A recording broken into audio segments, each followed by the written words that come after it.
ao pobre, a quem está no cativeiro, libertação eu vou proclamar. Aleluia, aleluia, aleluia, aleluia, aleluia, aleluia, aleluia, aleluia.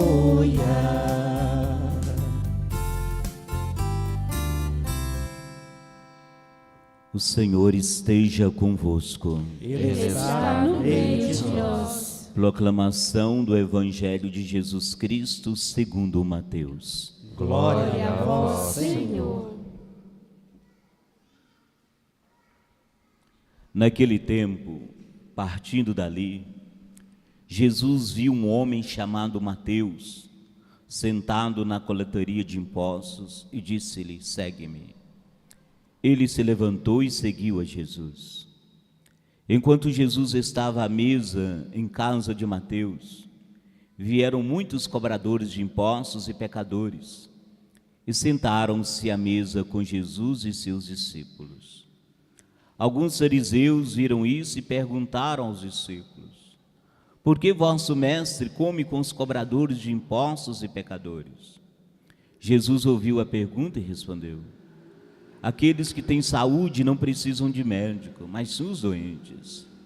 Aprendei, pois, o que significa: quero misericórdia e não sacrifício.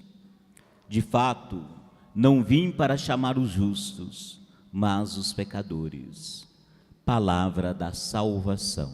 Glória a vós, Senhor. Aleluia, aleluia, aleluia, aleluia, aleluia, aleluia, aleluia, aleluia.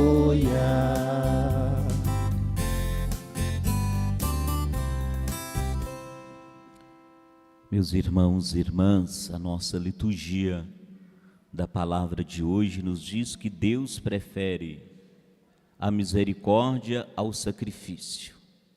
Ou seja, não são os atos externos, declarações de boas intenções que agrada a Deus, mas o que agrada realmente a Deus é um coração verdadeiro, baseado no amor e na experiência da misericórdia. Podemos dizer que uma religião sem amor e sem misericórdia não é de Deus. E a liturgia da palavra vai nos colocando dentro dessa realidade. A nossa primeira leitura de hoje, uma profecia de Oséias. O profeta Oséias, ele deseja despertar o povo para algo muito importante: voltar para o Senhor. Diz o profeta: é preciso saber seguir o Senhor. Quando Deus chama o profeta Oséias para a missão, ele chama Oséias dentro de um drama pessoal de Oséias. O profeta Oséias tinha uma esposa, ele amava muito essa esposa, mas essa esposa o traiu, ela se prostituiu com outros homens, e isso marcou profundamente o coração de Oséias. Mas ele amava tanto essa esposa que ele estava disposto a dar o perdão se ela voltasse para ele, o tanto que ele amava. E quando Deus chama Oséias para a missão, mais ou menos era a mesma coisa que Deus sentia com o povo. O povo tinha prostituído, buscado outros deuses, e Deus amava tanto esse povo que ele dizia assim: olha, se vocês voltar para mim, eu perdoo vocês. Então o drama pessoal de Oséias era justamente aquilo que Deus também tinha no coração: uma traição, um amor não correspondido. E é dentro dessa realidade que o profeta Oséias então chama o povo a voltar para o Senhor, voltar para Deus. E Oséias fala, portanto, de um amor que Deus, o amor de Deus é tão verdadeiro, tão real, que ele diz assim para nós: certo como a aurora é sua vinda, ele virá até nós como as primeiras chuvas, como as chuvas tardias que regam o solo. O amor de Deus é tão certeiro como a aurora, como o dia que nasce, que você passa a noite e sabe que o dia vai clarear. O amor de Deus é tão verdadeiro para conosco como as chuvas do verão. Elas tardam, mas sempre chegam e molham o solo, irrigam o solo. Mas se o amor de Deus é tão verdadeiro assim por nós em relação a Deus, infelizmente, não somos assim. Oséias diz assim: o amor de vocês é como nuvem pela manhã, é como orvalho que cedo desfaz. Você olha de manhã uma nuvem, ela está aqui, depois ela não está mais. O orvalho, nos primeiros raios do sol, ele se desfaz. Então Oséias diz assim: se Deus tem um amor tão profundo, o contrário não acontece. Muitas vezes o nosso amor para com Deus não corresponde à grandiosidade do amor que Ele tem por nós. Então preciso conhecer o Senhor, é preciso voltar para o Senhor e experimentar esse amor e essa misericórdia. Mas para isso, segundo Oséias, deve haver uma transformação do coração. E como que se transforma o coração? A partir do desejo de Deus. Quero amor e não sacrifício. Conhecimento de Deus mais do que holocausto. Portanto, uma religião não pode ser um conjunto. A religião é uma forma da gente relacionar com Deus. Mas a religião, portanto, não pode ser um conjunto de ritos desligado da vida, não. A religião sem amor, uma religião sem misericórdia, não faz sentido. Porque a nossa relação com Deus deve ser pautada no mesmo jeito que Deus relaciona conosco, no amor, na misericórdia. Então nós não podemos viver uma fé simplesmente de ritos vazios e esquecermos do amor e da misericórdia. Essa prática é essencial. O texto da segunda leitura da carta aos Romanos, Paulo diz que o essencial na relação com Deus, ou seja, na religião, o que é essencial? Não é o cumprimento de leis, de normas, mas a fé. E ele dá um exemplo de Abraão, cujo modelo foi justamente este, foi chamado um homem de fé. Por isso que a salvação não é uma conquista humana, mas um dom de Deus, que Deus nos oferece gratuitamente, a partir do seu amor e a sua misericórdia. E aí nós temos o Evangelho, que é o Evangelho da misericórdia de Mateus. Jesus vivencia na sua caminhada alguns encontros com algumas pessoas, são tantas. E cada pessoa que Jesus encontra tem uma história. Muitas dessas pessoas que Jesus encontra no caminho são pessoas mal vistas, entre aspas, conhecidas como pecadoras. No evangelho de hoje ele encontra uma dessas pessoas, Mateus. Mateus está sentado na mesa cobrando impostos. Essas pessoas eram mal vistas, porque eles recolhiam impostos para os romanos. eles tinham contato com pessoas impuras, então era chamado de pecadores, pessoas mal vistas. Em diferentes momentos da vida, às vezes nós também somos espécie de Mateus. Momentos difíceis da nossa vida. E é justamente nessa hora que o Senhor nos passa e nos vê. Ele nos chama. Diz o Evangelho, Jesus passou, partindo dali, Jesus viu um homem chamado Mateus. Esse verbo é um verbo lindíssimo, aqui nesse sentido. Jesus viu. Ele viu Mateus. Mas quem que ele viu?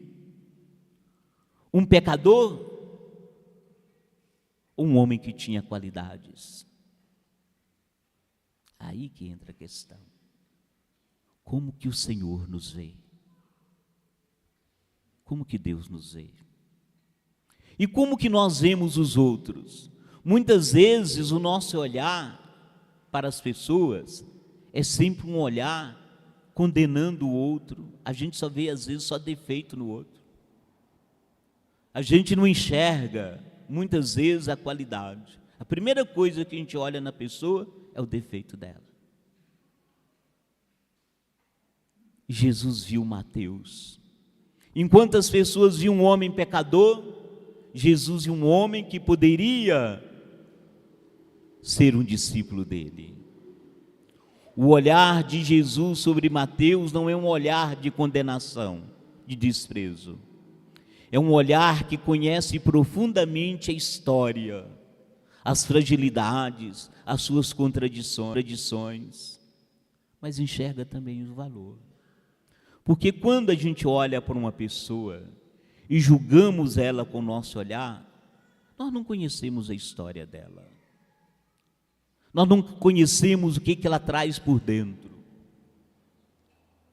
Talvez são dores, decepções, sofrimentos, coisa que a gente não enxerga com o nosso olhar. Jesus e o homem Mateus com suas fragilidades, mas também com qualidade. Frequentemente somos tentados a definir as pessoas pelos erros que ela cometeu, pelo passado que ela teve, ou por suas fraquezas. Jesus não. Ele nos ensina a enxergar além das aparências, reconhecendo em cada pessoa que ela é filha de Deus e amado por Ele. Muitas vezes julgamos pela aparência. Jesus, porém, vê além das aparências. Ele vê o coração. Ele vê a pessoa e não o seu pecado. Ele não se apresenta na nossa vida como juiz, mas como médico. A vida de Mateus foi transformada a partir de um olhar. Ele foi envolvido por esse olhar de Jesus, um olhar misericordioso. E assim acontece também com cada um de nós. Mesmo quando nós experimentamos as nossas limitações, as nossas quedas, o Senhor nos convida a olhar com amor e a nos dirigir o mesmo convite que Ele fez a Mateus: segue-me. Deus jamais se cansa de oferecer para nós oportunidade de recomeçar a nossa vida. A resposta de Mateus foi imediata. Simplesmente ele levantou e seguiu Jesus. Essa é uma atitude que também nos provoca. Quantas vezes percebemos o que Deus espera de nós, mas nós deixamos para depois. Mateus nos ensina a acolher o convite de maneira imediata, porque ele foi transformado por esse olhar. Por que recusar a misericórdia, o amor de Deus, deixar para depois? Bastaram essas palavras para transformar a vida daquele homem: segue-me. sentindo-se amado, valorizado, Mateus levanta imediatamente, deixa para trás a sua antiga vida e segue o Senhor. E aí acontece algo extraordinário. Jesus vai para a casa de Mateus, entra na casa de Mateus. Entrar na casa é entrar na vida, como ele entrou na vida de Zaqueu. E lá na casa de Mateus, uma festa da misericórdia. Mateus, uma festa da misericórdia. Outros cobradores de impostos foram, e também alguns chamados pecadores. Que escândalo! Talvez nós também, muitas vezes, tomados pelo orgulho de santidade, iríamos criticar Jesus. Um homem deste sentado com os pecadores, no meio de pecador, que absurdo! Quem questiona isso é porque não entende nada de amor, é porque não entende nada de misericórdia, como os fariseus naquela época e os fariseus de hoje também. Enquanto Jesus estava à mesa na casa de Mateus, vieram muitos cobradores de impostos, pecadores, e sentaram-se à mesa com Jesus e seus discípulos. Essa imagem pode chocar. Naquela época, os cobradores de impostos eram considerados pecadores públicos, pessoas impuras, sem qualquer possibilidade de salvação. Se entendia que eles não eram amados por Deus. Por isso os fariseus se escandalizam ao ver Jesus chamar Mateus e ainda mais entrar na casa dele e sentar no meio de cobradores de impostos e pecadores. Para eles, aproximar dessas pessoas significava estar contaminado pelos seus pecados. Jesus, porém, como eu disse, via além das aparências. Onde muitos enxergavam pecadores, ele via ali filhos e filhas de Deus, que necessitavam de amor e conversão. Os fariseus não entenderam isso. Por isso Jesus afirmou: as pessoas que têm saúde não precisam de médico, mas os que estão doentes. Aprendam, pois, o que significa: quero misericórdia e não sacrifício. Com essas palavras, Jesus nos ensina que a misericórdia vale mais do que uma religião baseada em normas e aparências. Às vezes eu sempre digo que nossos ambientes, um ambiente de trabalho, mesmo na família, até na igreja, tem muito juiz, tem muita gente para condenar. Eu digo que nesses ambientes, nós precisamos mais de médico do que juiz. Juiz tem de sobra. E tem poucas pessoas que curam. Então a nossa missão, no nosso ambiente de trabalho, na igreja, na família, é a gente curar quem precisa. E não ficar condenando, e não simplesmente não agir com misericórdia, mas agir com amor, como Deus faz conosco. Sejamos mais médicos. Tem muita gente precisando de cura. Tem muita gente precisando de misericórdia, não é condenação. A pessoa já está lascada.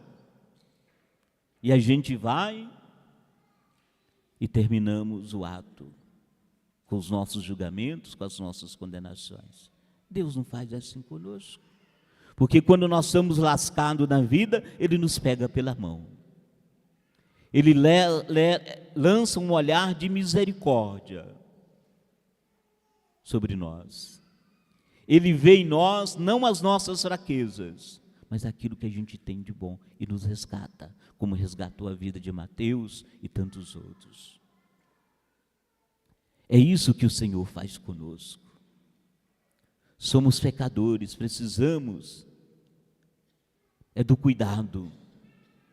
Jesus diz que quem está doente precisa de médico. Imaginem vocês uma mãe que tem alguns filhos. Quando um filho adoece, o que a mãe faz? Ela deixa os outros e vai cuidar daquele que está doente, até ele recuperar. Ela dá mais carinho para aquele, porque aquele precisa de atenção, aquele precisa de carinho. Não é que ela não ama os outros, mas ela vai cuidar daquele. Assim é o Senhor conosco. Quando nós estamos mais precisando dele, diante das nossas quedas, diante dos nossos defeitos, ele lança esse olhar de amor para nos resgatar. E é isso também que nós devemos aprender do ser de Deus. Portanto, a presença de Jesus liberta a pessoa da escravidão. E tudo passa a vivenciar: não vim para chamar os justos, mas os pecadores. Vocês já perceberam que quando a gente vai rezar o texto, a gente diz assim: vamos rezar pela conversão dos pecadores, como se o pecador estava longe, a gente não. Eu acho que certo seria dizer: vamos rezar por todos nós, pecadores, todos somos. E todos nós precisamos do amor de Deus. Então, de acordo com o evangelho de hoje, ele fala de compaixão, misericórdia. Eu falava justamente isso hoje, conversando com alguém. Misericórdia não é dar ao outro o que ele merece. Misericórdia é dar ao outro aquilo que ele não merece. Isso é misericórdia. Misericórdia é aquilo que eu recebo de Deus porque eu não mereço. Misericórdia é aquilo que eu recebo de Deus porque eu não mereço. Mas Ele me ama. Então eu vou agir com misericórdia para com você. Não é porque você merece. Não é por causa disso, não. É porque você não merece. E Deus age conosco, não é porque nós merecemos, é porque Ele nos ama profundamente. Quando nós nos deixamos alcançar pela misericórdia de Deus, a nossa fé deixa de ser apenas uma prática religiosa. A fé deixa de ser apenas uma prática religiosa para nos transformar. Onde nós aprendemos que Jesus veio não para condenar, mas para salvar, para curar, para renovar a nossa vida.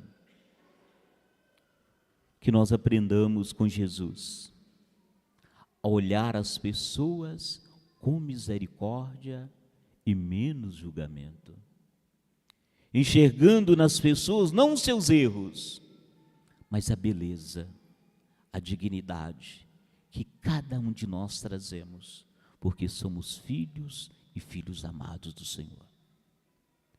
Portanto, vivamos, pratiquemos a misericórdia.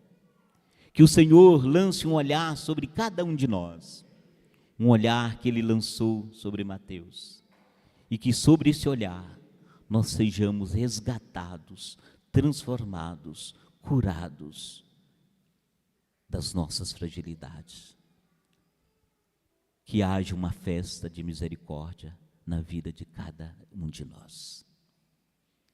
E é na festa da misericórdia que nós vamos apresentar, uma criança na nossa celebração de hoje.